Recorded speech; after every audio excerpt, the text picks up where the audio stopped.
नमस्कार। आदर्श शिक्षा समिति सिरोही की ऑनलाइन क्लास में आपका स्वागत है। आज कक्षा तृतीय विषय गणित का वीडियो क्रमांक 10, जिसमें हम प्रश्नावली 3 के कुछ सवालों को हल करेंगे। पूर्व में मैंने आपको बताया था कि घटाव कैसे करना है, ये तो घटाव वाले ही सवाल है। उससे पहले मैंने कुछ योग वाले सवाल करवाए थे जो इस प्रकार लिखे हुए थे, और मैंने आपको बताया था जब लिखे हुए सवाल होते हैं तो उनको इबारती सवाल कहते हैं। क्या कहते हैं? लिखे हुए हैं और लिखे हुए को समझकर उन की संख्याओं में योग करना है या फिर बाकी करनी है या गुणा करना है या भाग करना है, ये समझना होता है। तो उसमें क्या लिखा हुआ उसको पढ़कर हम समझ सकते हैं। तो ऐसे लिखे हुए जो सवाल होते हैं उनको इबारती सवाल कहते हैं। तो मैंने पूर्व में आपको योग वाले सवाल करवाए थे। उसके बाद मैंने घटाव वाले जो सवाल है वो आड़ी पंक्ति में और खड़ी पंक्ति में लिख कर घटाना सिखाया है। तो इसमें सिर्फ आपको क्या करना है, इस सवाल को समझना है और समझने के बाद घटाव करना है, और घटाव किस प्रकार करना है तो वो आपको देखना है। यहाँ पे पहला सवाल है कि एक गुब्बारे वाले के पास 85 गुब्बारे थे, 85 यानी 85 गुब्बारे थे। उसने 29 गुब्बारे बेच दिए। कितने बेचे हैं? 29 गुब्बारे बेच दिए। तो अब उसके पास कितने गुब्बारे शेष रहे? यहाँ पे लिखा हुआ शेष रहे, इस सवाल में लिखा है शेष। पहले जो योग वाले सवाल करवाए थे उसमें लिखा हुआ था कि कुल कितने हुए, तो उन सभी संख्याओं को जोड़ना होता था। इस सवाल में लिखा है शेष कितने रहे, यानी बाकी कितने बचे। तो बचे कितने हैं, शेष कितने रहे, उसके लिए आपको घटाना है, बाकी करनी है। तो गुब्बारे वाले के पास टोटल जो गुब्बारे हैं वो यहाँ पे लिखे हुए हैं। ये मैं आपके इस प्रकार गोला कर देता हूँ तो आपको ध्यान में आ जाएगा। 85 गुब्बारे हैं, उसमें से उसने 29 गुब्बारे क्या कर दिए? बेच दिए। 29 गुब्बारे बेचे हैं।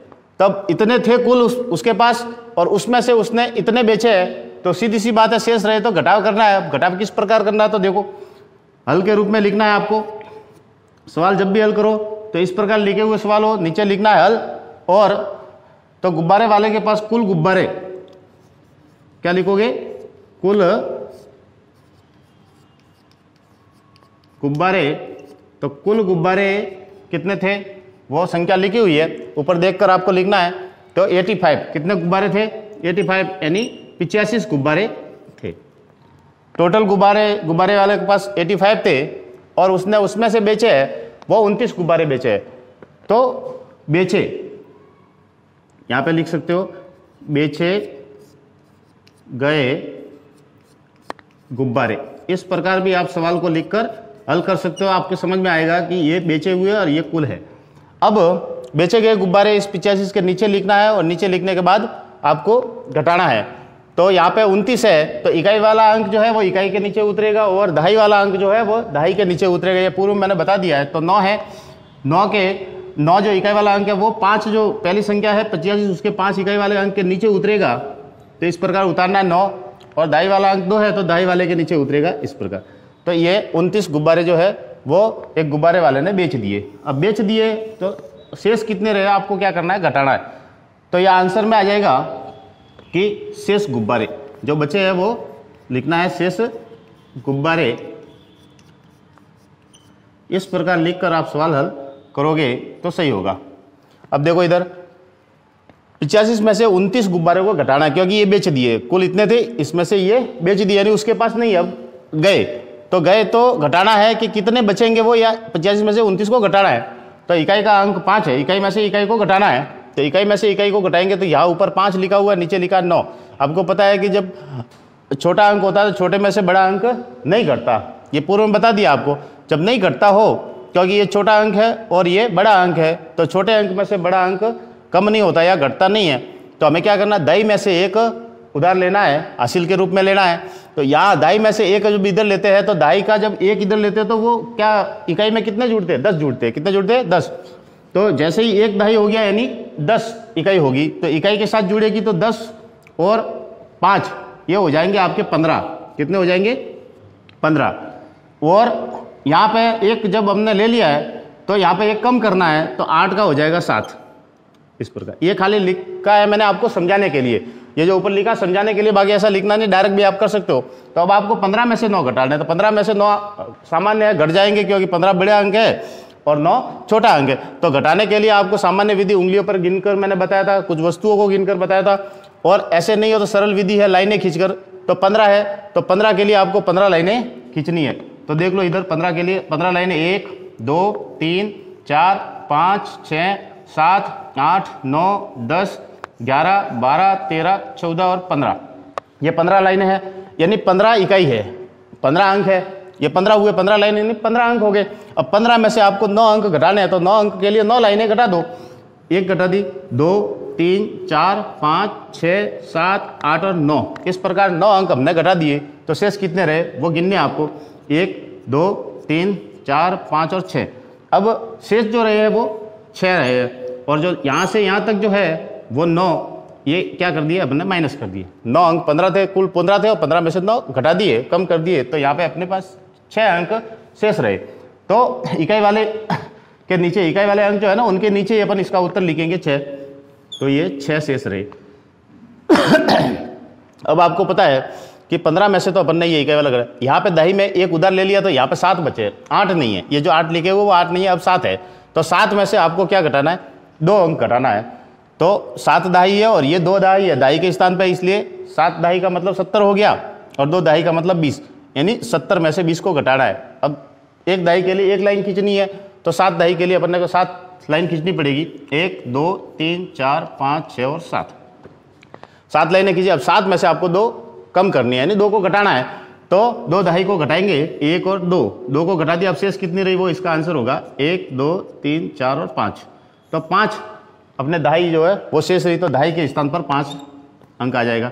इस प्रकार जो शेष गुब्बारे जो बचे वो अपने पास उत्तर आ गया 56, यानी 56 गुब्बारे जो है वो गुब्बारे वाले के पास शेष रहे। अब इस प्रकार करने के बाद आप उत्तर के रूप में लिख सकते हो, उत्तर या आंसर कोई भी लिख सकते हो। फिर आप लिख सकते हो कि गुब्बारे वाले के पास, गुब्बारे वाले के पास कुल 56 गुब्बारे शेष रहे। इस प्रकार लिखकर आप इस सवाल को हल कर सकते हो। अब आराम से आसानी से आप ये लाइनों के माध्यम से लाइनें खींचकर घटा सकते हो, और अगर घटता नहीं है तो मैंने आपको पूर्व बताया कि हासिल लेनी है, और हासिल लेने के बाद दाई में से लेते हो तो 10 जुड़ता है इकाई में, और सैकड़ा में से लेते हो तो 100 जुड़ता है दाही में।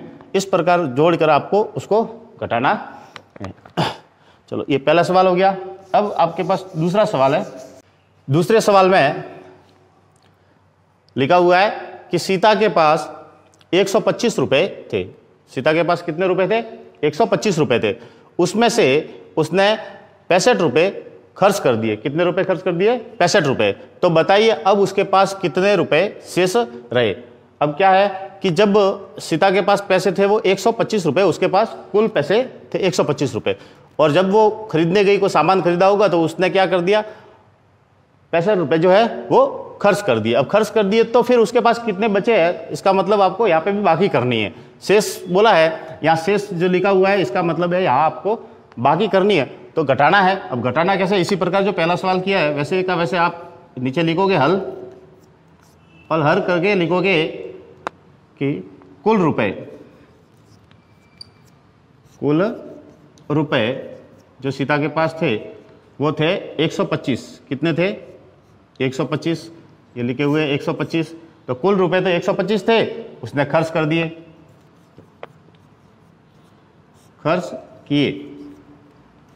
अब खर्च कितने किए उसने? तो 65 रुपए। कितने खर्च किया है?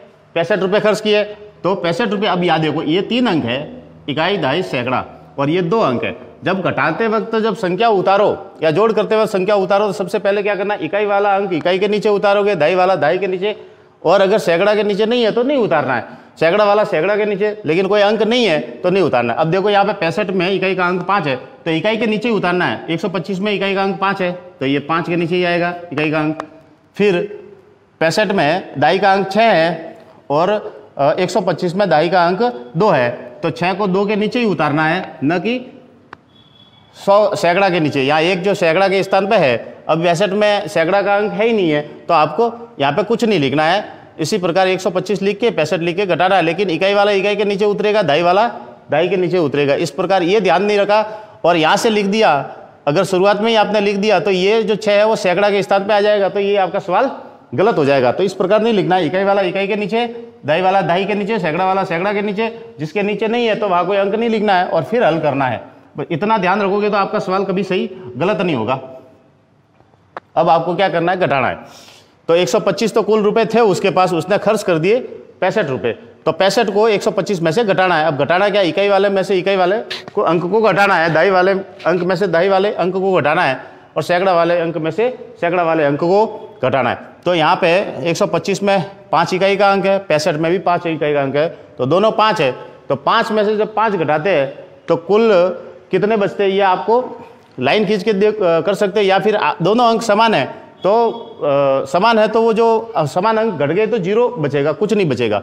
जैसे ये भी 5 और ये भी 5 है, 5 में से 5 चले जाएंगे या खर्च कर दिए तो कुछ नहीं बचेगा। ये सामान्य बात है कि जो अंक जैसा है दिया हुआ है और उसके जैसा ही आपको घटाना है, तो फिर वहाँ पे क्या बचेगा, 0 बचेगा। तो 5 में से 5 जब घट जाएंगे तो क्या बचेगा, 0। इस प्रकार ये 5 में 5 गए तो 0, या लाइन खींचने की आपको जरूरत नहीं है, समान अंक है तो सीधा 0 लगना है, घटाना है तो। फिर यहाँ पे 2 है, दाई के स्थान पर 2 है और नीचे 6 है दाई के स्थान पर, तो 2 में से 6 नहीं घटते, ये आपको पता है, क्योंकि 2 अंक जो है वो छोटा है और 6 बड़ा है, तो नहीं घटते। तो क्या करना, अपने को हासिल लेनी है। हासिल किस में से लेनी है, अब दाई का अंक है तो अपने को सैकड़ा अंक में से हासिल लेनी है, तो सैकड़े का अंक 1 है। इस सैकड़े में से जब इसमें लेंगे, दाई में हासिल लेंगे, तो सैकड़ा का जो है वो कितने हो जाएंगे, 10 दहाई हो जाएगा। कितना दहाई, एक सैकड़ा का मतलब होता है 10 दहाई, तो 10 इसमें जुड़ जाएंगे तो यहाँ पे 12 कितने हो जाएंगे, 12 हो जाएंगे। अब 12 है और यहाँ पे 1 ले लिया है तो इसकी जगह पे 0 हो जाएगा, क्योंकि 1 चला गया, अब कुछ नहीं बचा तो 0 बचा है। तो अब 12 में से आपको क्या करना है, 6 को घटाना है।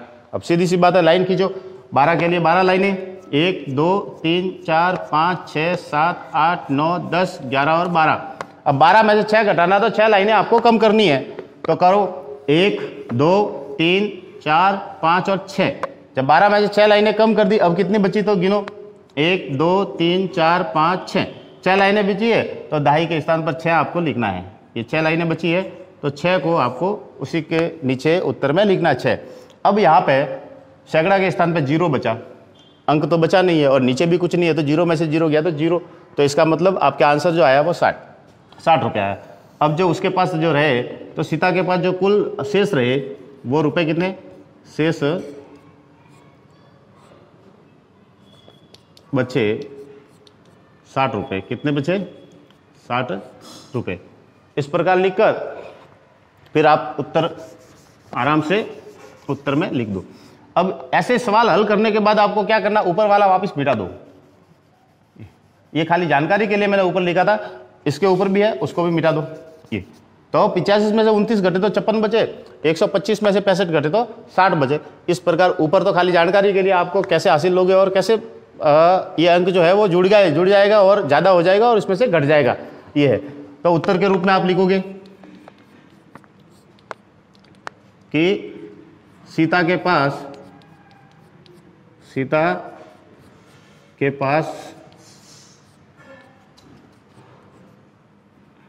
60 रुपये शेष रहे या बचे, शेष रहे। इस प्रकार आप उत्तर के रूप में लिख सकते हो। तो ये जो इबारती जो लिखे हुए सवाल होते हैं उनको पढ़ना, वो क्या कह रहा है सवाल, बाकी कह रहा है तो बाकी, शेष लिखा है तो बाकी करनी है, घटाना है, कुल लिखा है तो जोड़ना है।